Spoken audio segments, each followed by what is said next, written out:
Skating నేర్పిస్తానండి. అప్పుడు చాలా మంది ఎస్టీబీలో ఉన్న మా మిత్రులు చెప్పడం జరిగింది. అక్కడ కొన్నాళ్ళు నేర్పిస్తాను, తర్వాత ఇక్కడికి రావడం జరిగింది. ఉన్న ఇన్ఫ్రాస్ట్రక్చర్ అంటే ఈ రోడ్డు వాటిలో పట్టుకొని ఈ అచ్యుతాపురం క్లబ్ని 45 మంది పైన పిల్లల్ని తీసుకురావడం జరిగింది. పేరెంట్స్ కూడా అప్పటి నుంచి చూస్తే పొద్దున్నే ఏదో డ్యూటీలాగా ఆగన్నంటే ఆగరు.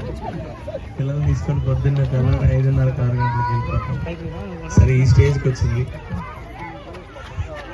అంటే ఇప్పుడు ఎలక్షన్ కూడా ఉంది కాబట్టి చెప్పట్లేదు. అన్ని గేమ్స్ అచ్యుతాపురంలో కాన్సన్ట్రేట్ చేసే దిశగా వెళ్తున్నాం.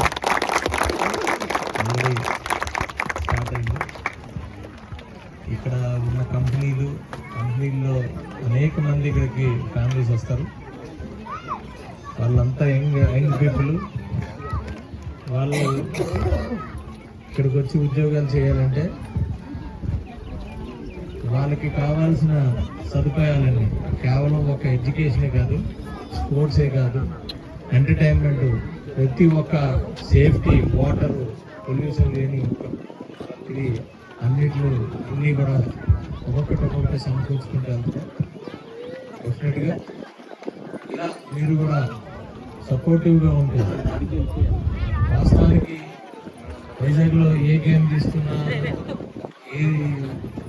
ఎక్కడ చూసినా ఎలమంచి నుంచి, అనకాపల్లి నుంచి, ఇటు నుంచి వెళ్ళే కోచ్లు కానీ వీళ్ళందరూ ఉన్నారు. ఇక్కడ ఇన్ఫ్రాస్ట్రక్చర్ లేదు కదా, అక్కడికి వెళ్ళి నేర్పించడం, పిల్లలు కూడా అక్కడికి వెళ్ళి నేర్పించడం జరుగుతుంది. ఇలా రాజేష్ కానీ పవన్ లాంటి వాళ్ళు ముందుకు వచ్చి ఇవన్నీ కూడా చేస్తే డెఫినెట్గా ఇంకా అనేకమైనవి ఉన్నాయి, ప్లాన్స్ ఉన్నాయి, కానీ చెప్పడానికి లేదు. All the best. మేము ఉన్నామనే పరిస్థితి అతి కొద్ది టైంలోనే తెలుస్తుంది అనేది కూడా మీరు గ్రహిస్తారు, గుర్తిస్తారు. ఒక 6 నెలల సంవత్సరంలోనే గుర్తిస్తారు.